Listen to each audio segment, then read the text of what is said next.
नमस्कार मैत्रिणींनो, स्टार प्रवाह मालिका लग्नाची बेडीच्या आजच्या भागामध्ये काजलने मंगळसूत्र घातलेलं असतं. विशाल ते पाहतो आणि खूप चिडतो. काजलला म्हणतो की हे काय आता तू मंगळसूत्र का घातलं आहेस. तर काजल आता विशालला म्हणते की आपण जर लग्न केलेलं आहे तर मग लग्न झाल्यानंतर मंगळसूत्र घालतात म्हणे बायका, तेच मी केलं, यात वाईट काय आहे. पण विशालला मात्र ही गोष्ट पटत नाही. विशाल तिला म्हणतो की हे बघ काजल, माझं आता सिंधूबरोबर लग्न ठरले आणि जर तू अशी मंगळसूत्र घालून फिरलीस तर मात्र त्यांचा संशय अजून वाढेल. तू असलं काही करू नकोस, पटकन ते मंगळसूत्र काढ, माझं ऐक. माझं लग्न झाल्यावर तुला काय करायचं ते कर, पण सध्या तरी सर्वजण माझ्यावर लक्ष ठेवून आहेत, त्यामुळे तरी तू हे मंगळसूत्र काढून टाक. पण मात्र काजलला हे मान्य नाही आहे. काजल विशालचं ऐकत नाही. ती विशालला म्हणते की नाही, जर आपण लग्न केलेलं आहे तर हे मंगळसूत्र मी घालणार. त्यावरून त्या दोघांमध्ये वाद चालू असतो. इकडे मात्र विशालला खूप संताप होतो. विशाल आता काजलला म्हणतो की ते मंगळसूत्र नाही काढणार का, आणि मग आता तो काजलला जबरदस्तीने ते मंगळसूत्र ओढण्याचा प्रयत्न करतो आणि तिला मारायचा प्रयत्नही करणार आहे. त्यानंतर आता काजल आणि विशालच्या भांडणामध्ये काजल खाली पडते. काजलला खूपच राग येतो विशालचा. त्यानंतर विशाल तिला पुन्हा उचलू लागतो आणि म्हणतो की काजल, लागला का तुला, काही प्रॉब्लेम तर नाही झाला ना. तर काजल इकडे खूपच संतापलेली असते. तर विशाल तिला म्हणतो की सॉरी काजल, मी ना खूप चिडलेला होतो, मला राग नाही आवरला म्हणून मी तुला ढकललं, पण प्लीज सॉरी, खरंच माझं चुकलं, मी असं नव्हतं करायला हवं. काय आहे ना, त्या रागामुळे माझे ना खूप चिडचिड झाली आहे आणि मी राग तुझ्यावर काढत आहे, प्लीज माझी कंडिशन समजून घे. खरं तर मला असं नव्हतं करायला पाहिजे. आणि मग तो आता काजलची माफी मागत असतो आणि तिला समजावतो की तू हे मंगळसूत्र घाल, माझी काही हरकत नाही आहे, फक्त इथे ठीक आहे, राघवच्या घरी गेल्यानंतर मात्र असं काही करू नको. आणि मग तो आता काजलला समजावत असतो.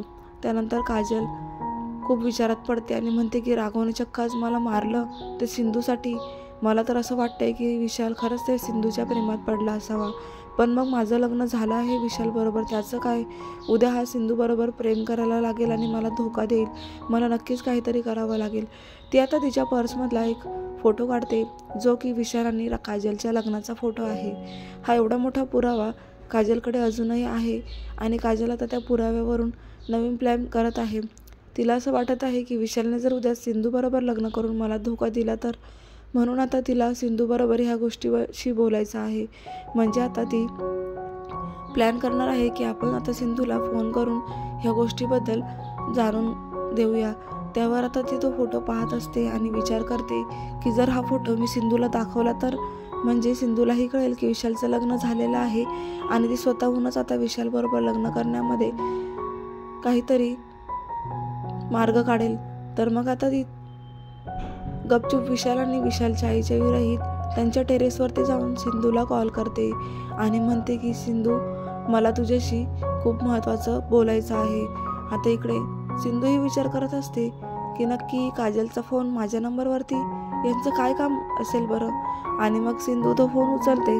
तर तिकडे आता सिंधूलाही कळतं की असं काय बोलायचं आहे काजलला, चक्क मला त्या भेटायला बोलवत आहे म्हणून. पण इकडे काजल त्यांना सांगत असते की ताई, मला तुमच्याशी खूप इम्पॉर्टंट गोष्टीवरती बोलायचं आहे. सिंधू म्हणते की बोला.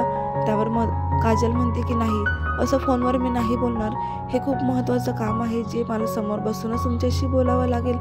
आणि मग आता काजल म्हणते की ठीक आहे, तुम्ही घरी आहात का. सिंधू म्हणते की हो. तर काजल आता सिंधूला म्हणते की मी तुमच्या घरी येते, मला खूप महत्त्वाचं बोलायचं आहे, आणि फोन ठेवून देते. इकडे मात्र सिंधूला विचार पडतो की असं काजलला काय बोलायचं आहे, तेही घरी येऊन समोरासमोर. ठीक आहे, मीही तयार आहे, त्या काहीही बोलल्या तरी ते ऐकायची. आता सिंधू तयार आहे. तर इकडे अन्वी आणि राघव यांनी चोर बनून घरी जायचा प्लॅन केलेला आहे विशालच्या. विशाल आणि विशालची आई लग्नाच्या शॉपिंगसाठी बाहेर गेलेले आहेत. हे जेव्हा राघवला कळतं तेव्हा आता राघव आणि अन्वी गेलेले आहेत विशालच्या घरामध्ये आणि त्यांना तोच फोटो भेटतो जो काजलने सिंधूला दाखवण्यासाठी वरती ठेवलेला असतो. पण नेमकं काजलच्या फोटोभोवती काहीतरी औषध सांडलेलं असतं, त्यामुळे अन्वीला क्लिअरली तो फोटो दिसत नाही. पण ती राघवला म्हणते की हे बघ मामा, मला काहीतरी फोटो मिळाला आहे ज्याच्यात विशालचं लग्न झालेलं आहे. आणि मग आता राघवला कळतं की विशाल हा मॅरिड आहे आणि सिंधूला न सांगता तो सिंधूला फसवत आहे. तर विशाल आणि काजल, राघव हा आता फोटो घेऊन जाणार आहेत. तर मग ह्याच फोटोच्या बेसिसवरती राघव आता विशालला काही प्रश्न विचारणार आहेत, ज्यामध्ये विशालची आता तळतफाव होईल आणि खूप मोठं सत्य राघव समोर येईल. तर पाहायला विसरू नका लग्नाची बेडी आणि अशा मालिकांचे अपडेट्स पाहण्यासाठी चॅनलला नक्की सबस्क्राईब करा. व्हिडिओ पाहिल्याबद्दल धन्यवाद आणि अशाच नोटिफिकेशनसाठी ऑलवर क्लिक करा आणि पाहत राहा लग्नाची बेडी. धन्यवाद.